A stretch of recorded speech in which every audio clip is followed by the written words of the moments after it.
Good morning, everybody. I'm Ed Parcaut here with Mike Kelly, and we are, what are we? Real Estate Estate Jerky Daily. I can't remember where I am all the time. Yeah, you do a 2700 podcast, it seems like. Well, did you know? I mean, if you figure what we do here 5 times a week times 52 weeks, just this alone in a year. That's 6 million. 5 times 52. So that's 260. Take out a few for holidays. So you figured 250 episodes just for this. Yeah. And then you do. Yeah, I do a lot more. Yes. You do a lot. What's the Fearing the Brave? What is it? Helping the brave. Fearing the brave. Well, you should fear us. You should. If you're the government. Yeah. We're starting to get pissed. I'm not the brave, though. But I could be. Wow. And then you do Inner Edison, yes. Right? Mm-hmm. And then your Eighth is 53 on, which is Aces and a Joker, but Aces and a Joker was taken because it was a band. So yeah. Ace is 53, 53rd card in the deck. And then you're a guest podcaster. Yeah, I do a lot of, So, I mean, I was on one yesterday, and it was a game show at 7 a.m. And it was all right. In Australia. Yeah. How cool. And one of the questions was, because it was like how to be not a millionaire show. And the question was, something to do about prisoners on a continent and blah, blah, blah. And so, of course, it was Australia. Yeah. Well, they've done well for themselves. I guess only one side of the island was the prisoners. The other side was not. So they want to make sure you know that. And they still have the Aboriginals. What was that? That was me trying to get rid of something. Okay. And congested. It's allergy season. Yeah, it is allergy season for many. My left eye is dry. Good for you. That's my one affliction. I'll moisten it later today. All right. So there's a lot of news this week. Not really. It's only Friday, but today is new home sales. And what do you think they did with Mr. looking at it? I'm not looking at it because it's not there. I have a feeling they rose a little bit. So this is new home sales, right? All right. So this is actually building the homes. New home sales with measured signed contracts on new homes increased by 8.8% in March at a 693,000 annualized pace. February's figure was adjusted down. Shocking to 637,000 units from the previous reported 662,000 units. So what's going to happen next month? The 693,000 they go down to 660 or 670,000. They'll adjust it down too because one of them wasn't quite new. Right. The inventory of new homes on the market increased by 2.6% to 477,000 of them across the nation. Yeah. The median home price increased by 6% to 430,700. So wow. Yeah. So the new home sales how much median, again? 400, 700. I think that's what I said, didn't I? Where'd it go? It's up here. So 430,700. Okay. And that's nationwide. Yes, on your side. I read a report yesterday where the San Joaquin Valley, so that's going to be both Stanislaus and San Joaquin counties, the median price is 475. I kind of believe it. Yeah. And I mean, I think we were the worst affordable city in the United States. Hey, we got something. We got something going for us. At least they're not stealing our cars like they used to. No. And then I guess, etch your VIN on your catalytic converter and it'll get stolen less option because they'll have a VIN number on it to where they can track it back to a car. Yeah. So the people who are buying the stolen ones won't buy the ones with the VIN number. Correct. Yeah, that's a lot of work. The sad thing is they get $30 out of it, but it costs a few hundred, thousands to put it back on. Exactly. Expensive material, but not on the open black market. Well, it's like when they used to steal the copper wire, right? Yep. They would make, a little bit on it, but it would cost, arm and a leg for us to put it back. They would make enough to get a hit that day. Yeah. Whatever that is. That's something about drug addicts is those guys they work for their hits. Yeah. Oh, they just get a job. Well, they can't hold one because they're so high. Oh, gotcha. Oh, because they actually have to show up. Hey, started to read an article this morning. Were you going to talk about anything else? I was just going to hit go ahead. I can go back. You do. All right. So the inventory we talked about yesterday is up $16,582. 82. That's 543,044 nationwide. A lot of people are wondering if the growing inventory is because of slowing demand. But it's not. Well, no, they're being purchased. Well, no, that's coming on the market. We've got at 69,000 new listings unsold today. That's 3% more than last week. Okay. I mean, a week ago from, last week. These numbers are last week, and 14% more than this time last year. Okay. So what they're saying is, so everybody's worried that means we're going, that people aren't wanting to buy. That's not the case. Right. There are more new sellers this week than any other week in 2023. The selling season still has 2 more months of growth potential. Industry professionals, they think they're going to see 70 or 80,000 new listings. All right. In the years prior, I just want to put this in prior to COVID-19 pandemic, the later half of April would normally see 80,000 to 100,000 new listings a week. Okay. Now we're at like 69,000. Right. So what it's getting at is we're at the point where if we have an increase, it's not because there's people don't want to buy. It's because people are more likely to put their homes on the market during this period of time. Right.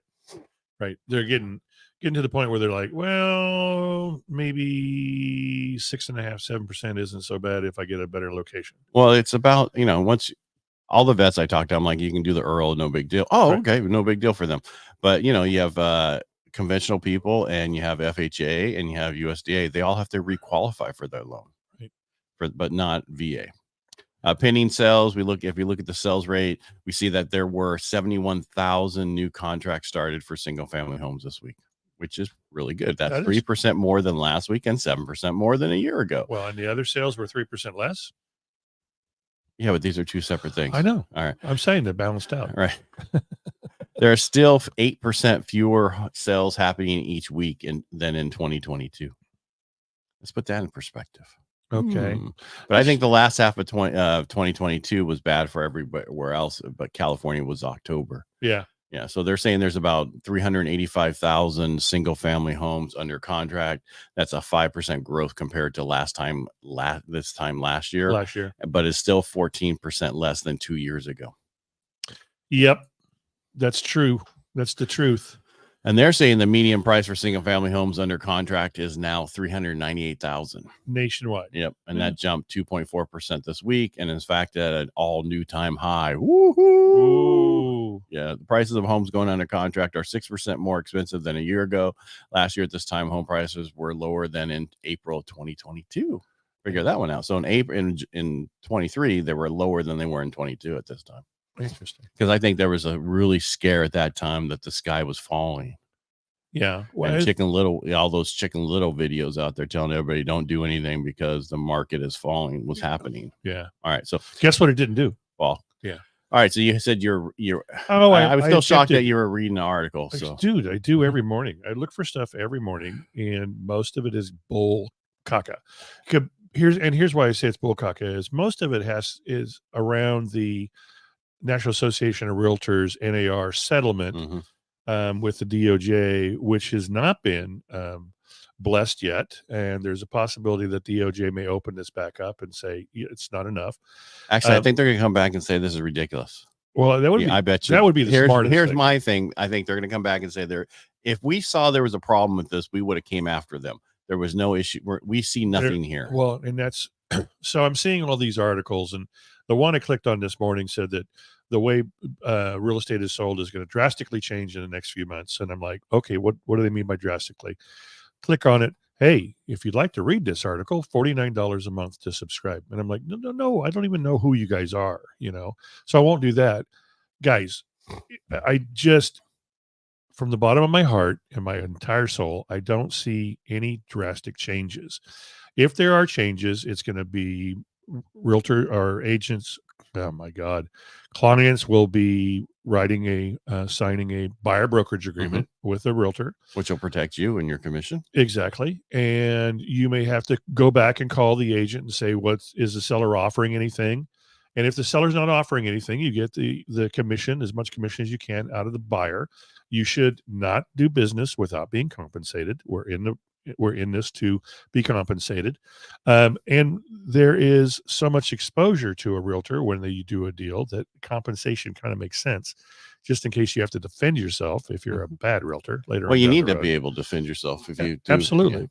Because you're always going in a down market, you get sued. In an up market, you really don't. And the reality is business is going to go on pretty much as usual, in my belief, pretty much as usual.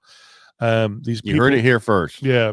You hear these people saying, "Oh, things are drastically change," and 6% is gone. 6% isn't gone, No, they are right. It's going to drastic change. The part-timers aren't going to be here anymore, right? because they're going to have no control over anything, and they can't just, maybe you can list, but they're not going to be able to buy as a buyer's agent. And understand, commission has always been 100% negotiable. Always. 6% is not a set commission. We don't talk to each other and say, "Hey, we're setting it at 6." There's so many agents that do far less. There's so many agents that do far greater in commissions, depending on the product that they're selling. Right. So things aren't going to drastically change, my opinion. Right. And and I want to go back to my DOJ statement, because the Department of Real Estate, or wherever they're called now, are they back to the Department California is DRE now. Yeah, back to DRE instead of Bureau of Real Estate. Yeah. If there was a problem, they would have addressed it a long time ago. Maybe. No, they would have. Yeah. They've been around forever. They're the ones that I want to thank them. When I used to do tons of direct mail, they would always send me a cease and desist letter. Yeah. And then I change it and make it better, and then they send another one. But you learned so much. I did. It was amazing what you're like, "Oh, you can't say that because of this." Okay, well, let's change it, make it better. Yeah. And then you do that, and then they come back for something else. But I just don't think, if there was a problem, they would have addressed it, especially state of California. Yeah. We're so litigious, litigious. Our government, it was like, we got to control everything. They would have controlled this. Yeah. That's why I think they're going to come back and say, maybe some other states might have issues because of their contract, but not here. Well, in those states, those states where the lawsuit really started have already changed their contract to where it explains how commission is, where it flows. Right, but that's the reason them changing it said we did something wrong. Well, you know what we didn't do? Anything wrong. I know. I'm just saying those states. The fact that offer and compensation to the cooperating broker creates activity and competition for a better value, a better price for the seller's home, only makes sense. And the buyer kind of pays commission because they purchased the property, but they're not it's not coming out of their proceeds. Right. So, they don't pay really more for it. They just pay the current market value. Yeah. And that's because there's competition. Right. Well, the value is the value. If there was a problem with them paying that in the value, the actual appraiser would say there's no value in this. Yeah. Could you imagine the appraiser saying, "Well, I know you offered $550. However, the seller's paying a 5% commission. And so let's take off that 25 grand, is it 25 grand? Let's take that off because, commission has nothing to do with value. So we're going to back that out of there. And this is the value. That's that'd be stupidity. Like when they have closing costs in there, they state they're paying this amount of closing costs, but the value's there. Since you brought up appraisers. So I'm still dealing with that 1007 issue. Are you serious? Guess what? The unit right next door is rented full time. And he lives up there all the time. There you go. I know, but it's like, here's my problem. So you did the research for you have heard that I have a problem and I need to find this out. If you would have told me that, hey, next door 3 weeks ago, when you knew this is a long-term rental, I could have said, oh, by the way, this unit number at this place is a long-term rental. So this person is full of cock-a-doodle. You said it, not I did. And now, so what we did is we finally, on this thing, we canceled the 1007. They refunded it back to the buyer. We ordered a new 1007, which is a rent survey. And because and then what the sad part was, I've been fighting with this to happen. When I called in yesterday to see it updated, where we at with this project. And the guy's like, well, why don't we just do this? I'm like, oh, Jesus Christ. Nobody else thought of this over the last 2 weeks? So frustrating. I know, but we'll get there. And they're like, well, the other side's having a problem. Well, why don't you tell the other side it's their fault we're here, because their insurance person for the HOA told us that this wasn't covered. So we've been scrambling for a week or so to get that resolved. And we could have not had to resolve that if they would have really looked at it as an insurance agent and said, hey, the hail and wind coverage actually covered under the FAIR plan. Oh, I told you that, right? Right now. Yeah. I didn't tell you that. No. Oh, it came up. Well, so what happened was, after almost 2 weeks, the insurance agent comes back for the HOA and says, oh, I made a mistake. The hail and wind coverage is under the FAIR plan. You're the damn insurance agent. So they do have the hail and wind. Yes, it's under the FAIR plan. Yeah. It's like, come on, people. And so At first I thought it was our mistake. The project Right. place that was approving it was the one that had the problem. So I apologized to everybody and said, we, missed this. And then I read it closer because this was last week, Friday or whatever. I was tired.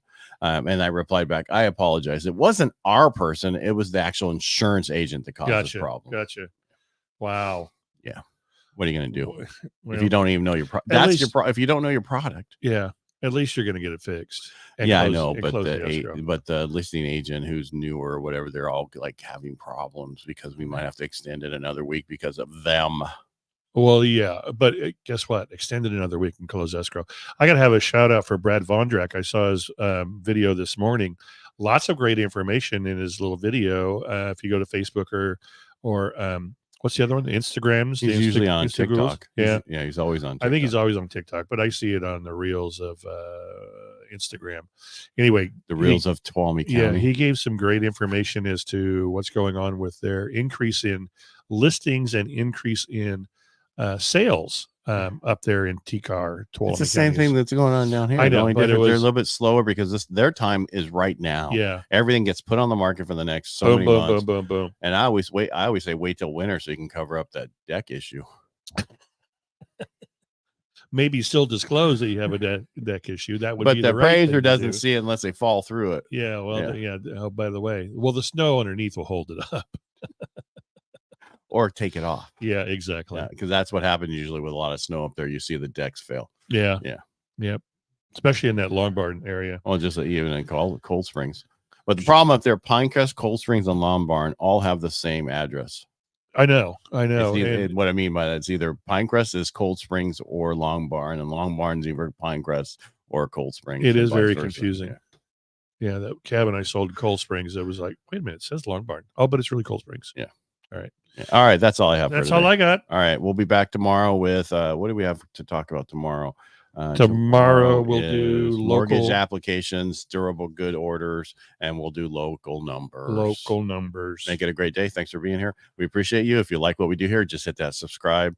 But if you're on like Facebook and somebody else, just like us. Didn't we have a shout out yesterday for? Yeah, they did. And they said nothing. I know. What was the shout out? You remember? No, it's another day. I already cleaned the slate. We've already moved on. Yeah. It's called a hard reset when you go to sleep. All right. Make it a great day. Fantastic day, guys. Bye.